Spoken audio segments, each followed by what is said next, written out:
Ciao Juventini of the world, my name is Giuseppe, welcome back on the channel. I have a good news, but unfortunately I have a bad news to share with you. The good news is that electricity is back, and that's important when your job is content creator, when you are trying to inform yourself so to be able to inform the other ones. Well, without electricity it's a disaster. Yesterday I recorded it with my phone, so thank you technology. Today I do it again with the camera, with the lights, with everything, but I will not edit it because in a few hours we are playing Juventus Cagliari, matchday 13 in Serie A, 6 p.m. Italian time. I can't wait. It's an important game, let's not lie, to give continuity to result, going and sticking to Serie A because the other ones are running, because for the mental, for it's a boost.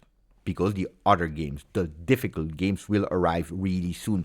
We'll go into details in a second also with the predicted lineups. So that was for the good news. I was waiting because yesterday, you know it, there was a strike of journalists. So today you have no papers. Yesterday was no press conference. I was waiting for the squad list to be out so that we are having no surprise. And indeed, no surprises. Gatti is back. Vlahovic is back. All the players are back except of Pinsoglio, Milik and Bremer. Good news for Spalletti that can decide, except of Bremer, of course, which is difficult to actually cancel, to make abstraction of. So except of him, you have all the players at disposal. You can play how you want. Will he switch towards a 4-man defense? Will he continue with a 3? Well, let's speak about that also later with the predicted lineups, and that's for the squad list. Now, before sharing with you the bad news, let's speak about the pay attention news, because on paper, Juventus Cagliari is a win game. It's a 3 points already written, because you look at the history of Cagliari, you look at the records against Cagliari, you look at the team that they have in terms of quality that is different than the one of Juve. It's a game that you must win, especially because you are also playing at home.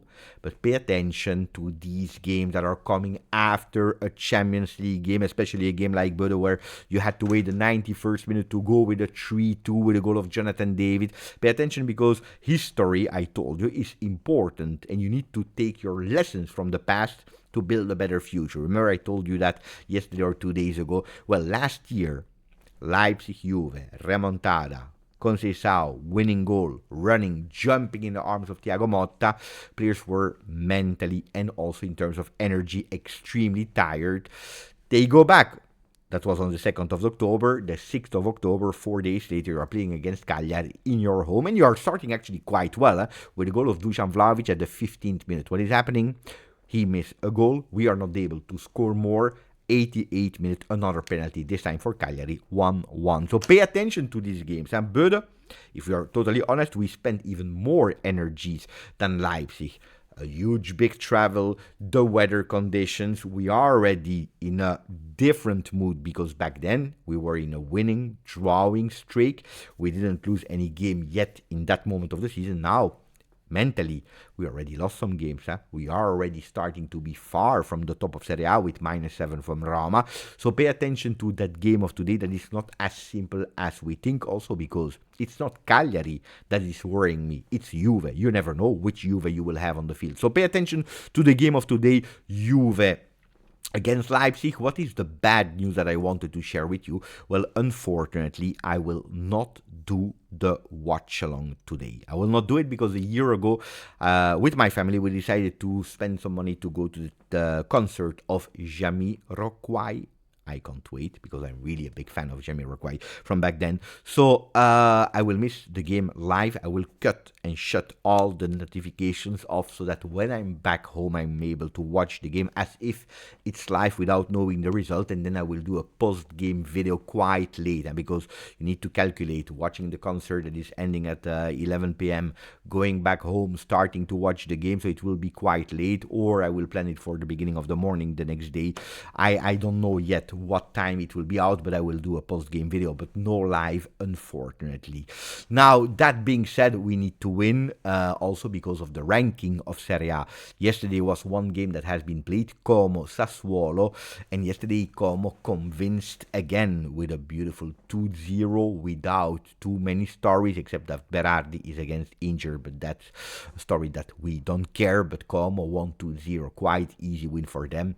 It's a team that is starting to go with result after result after result, being not anymore a surprise. And if you're looking how much they spent on the last mercato and mercati, it's a team that is not a surprise anymore.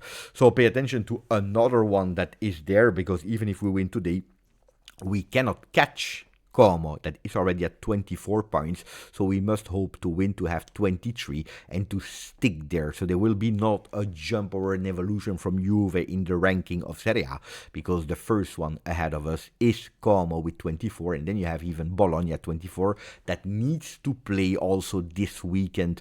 The interesting games of this weekend, well, we know them. There is Roma, Napoli, but that's really ahead. At the top, Milan, Lazio with Sarri that is looking for surprising Milan. These are important games. Inter is playing also this weekend against Pisa. Strange, Pisa after a difficult game. Atletico Madrid, they will play another Champions League game that will be a bit more difficult, and they will play when they come back again against Pisa. Easier calendar? I don't know, ragazzi. It is what it is. Let's not complain. So what is the predicted lineup for today? They go Gazzetta dello Sport with an update of this morning with Di Gregorio into the goal. He's back instead of Perin. Kalulu, Kelly, Koopmeiners. So we see no changes in defense. And also, even if a lot of us were predicting that four-man defense, we were even advising Spalletti yesterday to be courageous. If he's asking courage to his team, it was the moment to be courageous. Well, according to the predicted lineup, according to the last informations, well, he would go towards confirming that three-man defense with Kalulu, Kelly, Koopmeiners. Cambiaso, Locatelli, Thuram, and Kostic. So Kostic on the left, Cambiaso on the right. Conceição, Yildiz behind Dusan Vlahovic. So looks like Dusan Vlahovic is back as a starter, which would confirm that the number one striker of Spalletti's Juve is Dusan Vlahovic. So a lot of open topics. Yesterday we said it. What about Perin or Di Gregorio? Looks like Di Gregorio won. What about Gatti? Will he enter again in the predicted lineups or in the starting 11 of Spalletti? Looks like not. And what about Dusan Vlahovic after the goals of Openda and Jonathan David? So looks like this is, on paper, the strongest team for Spalletti. Do I agree with that one? Well, I don't know the conditions of the players, so that's always something that we need to consider. I don't know their mental and physical conditions, so I cannot judge that much. Otherwise, I will tell you yes or no. But it's true that against Cagliari at home today, then we have Udinese in Coppa Italia before starting with the big games. I would have expected a bit more changes. I would maybe have expected to do and to dare going with four-man defense. I don't know. What is the question mark that I have about Spalletti if he doesn't go towards a four-man defense today? Maybe that he's waiting for Mercato. Because Mercato, we are speaking about it, but it's arriving in 8 match days. So we play Cagliari, Udinese, and then we play Napoli before playing a Champions League game against Paphos, and then Bologna, Roma, Pisa, and then Lecce on the 3rd of January, because we open the 3rd of January, the transfer market. We close on the 3rd of February this year, or I think it's 2nd and 2nd, if I'm not wrong, 2nd and 2nd. So maybe we are waiting. Maybe Spalletti is saying, with the players that I have at disposal, missing a player on the right side, which is my priority. If we can solve something, maybe it makes no sense to go and change something that at the moment is starting to give me some trust or some mechanism that are working also with the Koopmeiners there. I don't know if this is the strategy of Spalletti, waiting a bit or not, but looks like he doesn't want to do it. Then, when do you start planning a change against Napoli? I don't know. Even if I remember that the 3-5-2 of Antonio Conte back then started against a Napoli, because we were playing first a 4-2-4 that became a 4-4-2, and then we transformed ourselves going towards a 3-5-2 against Napoli, and then we played all the remaining games of the career of Conte at Juve with the 3-5-2. Could be, I don't know. Yesterday, beautiful initiative because it has been unveiled, the captain gallery in the Juventus Museum, where you see it's like a cinema, like at the movie you go with, the big posters of the upcoming movies or the iconic movies that you can see when you are walking through a corridor. So now when you go towards the J Museum, that is always evolving, so never stopping, what do you see? All the captains of Juve with beautiful pictures with the games that they played, the season that they played. You can see also the trophies, the goals and the assists, I believe, if I'm not wrong. So beautiful. And then you see big names there, of course, and the most recent one from Bonucci, Chiellini, Buffon, Del Piero, Conte, Gianluca Vialli, etc., etc. But it goes up to really, really long time ago, like Emoli or Anastasi, Furino, Scirea. So big, huge names in our history. Beautiful. I hope that the players will go and visit the museum again, because it's really close to where they're training. Because there is a sentence also that is written, a sentence from Omar Sivori, that is saying, here you must always fight, and when it seems that all is lost, keep believing. Juve never gives up. And that's maybe one of the most beautiful sentences that we can find on the walls, because, and especially in this moment, also for the supporters, not only for the players, because sometimes we look like we have no light at the end of the tunnel. Well, when everything looks like it's lost, keep believing. Keep believing in this Juve.